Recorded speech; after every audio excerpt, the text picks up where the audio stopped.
Washington vient de perdre une bataille invisible. Pas sur un champ de guerre conventionnel, mais sur les marchés mondiaux de l'énergie.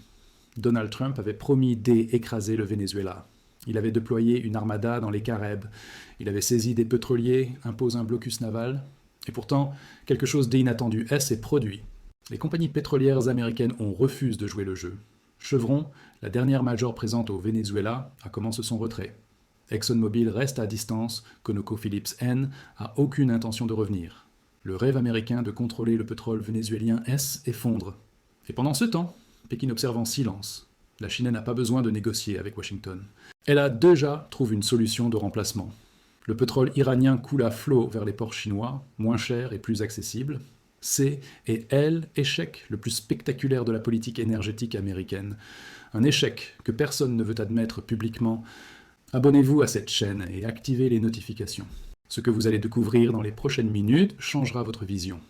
La documentation complète sur ce sujet est disponible dans la recherche finance.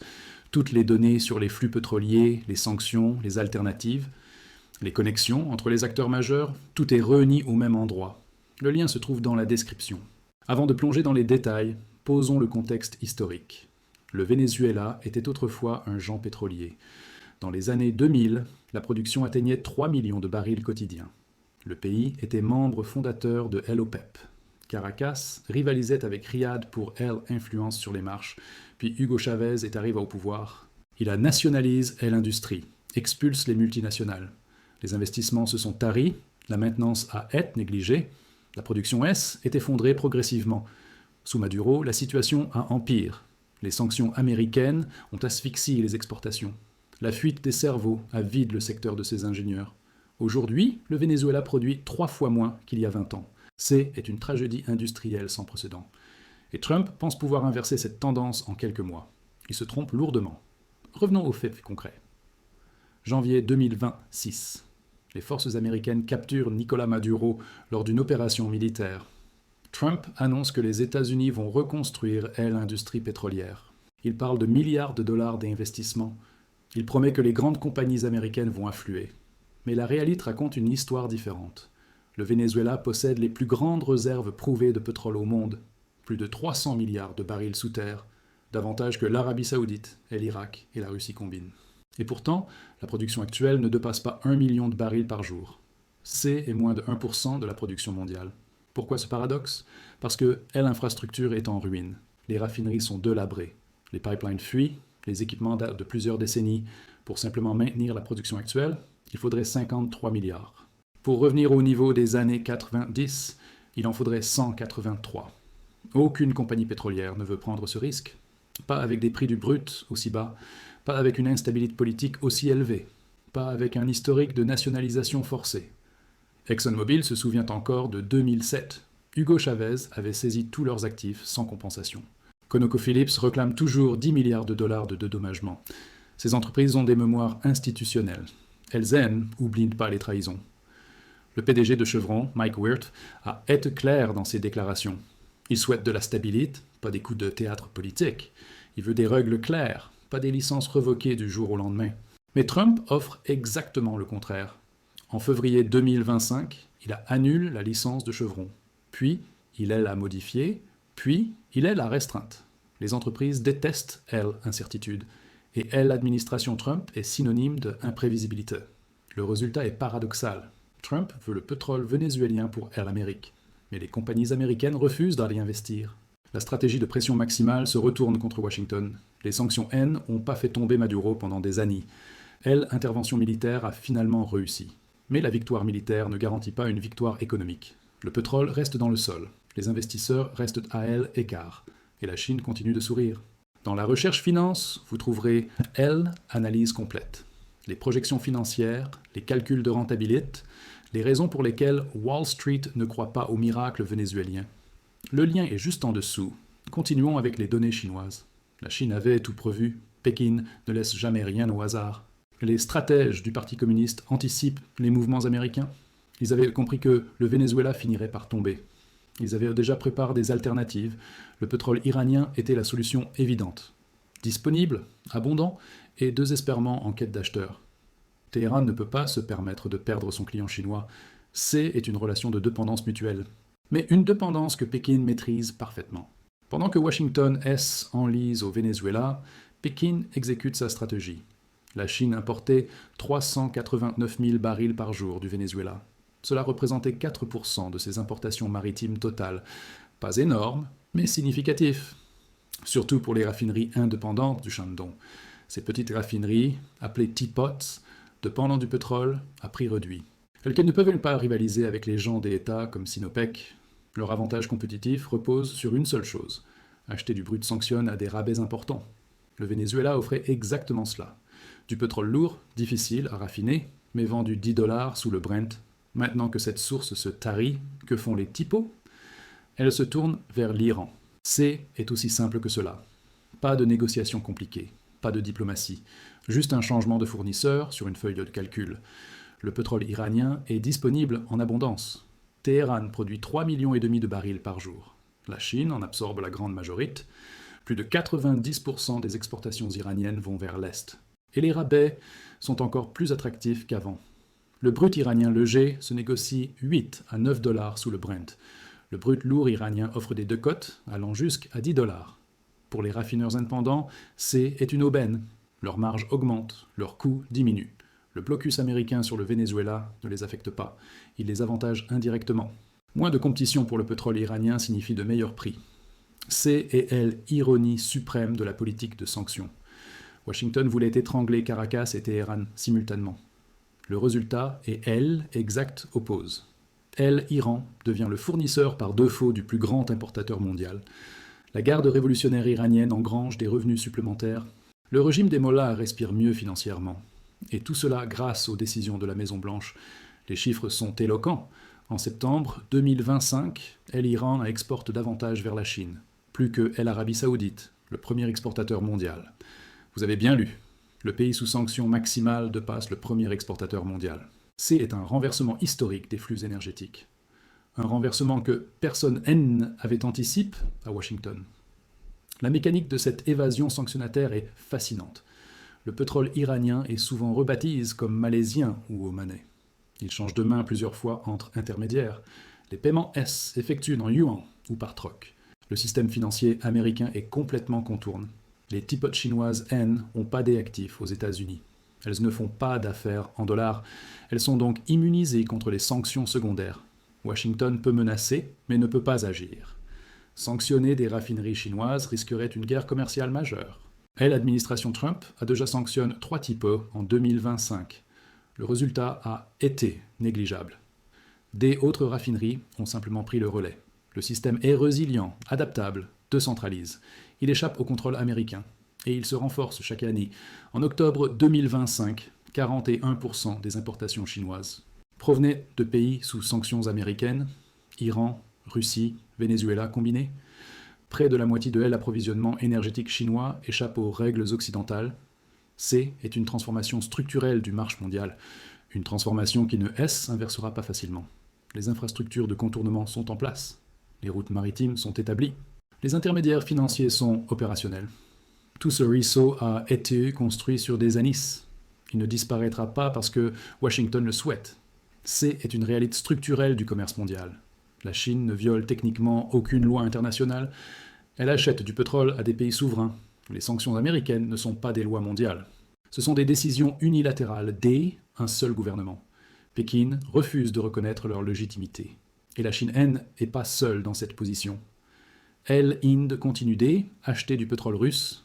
La Turquie maintient des relations commerciales avec l'Iran. Le monde entier observe et prend des notes. Hégémonie du dollar est plus ce qu'elle était. Les alternatives existent, elles fonctionnent, elles se multiplient. Est le changement le plus profond de l'économie mondiale. Un changement silencieux, mais inexorable. La question que tout investisseur devrait se poser est simple. Que se passe-t-il maintenant pour le marché pétrolier mondial? La réponse demande une analyse en plusieurs couches. Premièrement, les prix du brut restent sous pression. Le Brent a perdu 20% de sa valeur en 2025. Est la pire performance annuelle depuis la pandémie. Offre mondiale dépasse la demande. l'OPEP, plus maintient des coupes de production de 2 200 000 barils. Mais ces coupes ne suffisent pas à équilibrer le marché. Le retour potentiel du pétrole vénézuélien ajoute de l'incertitude. Si la production reprend, les prix pourraient chuter davantage. Alors, les investisseurs doivent prendre en compte cette volatilité. Deuxièmement, le Canada observe avec inquiétude. Le pétrole lourd canadien était le substitut naturel du brut vénézuélien. Les raffineries du Golfe du Mexique sont configurées pour ce type de brut.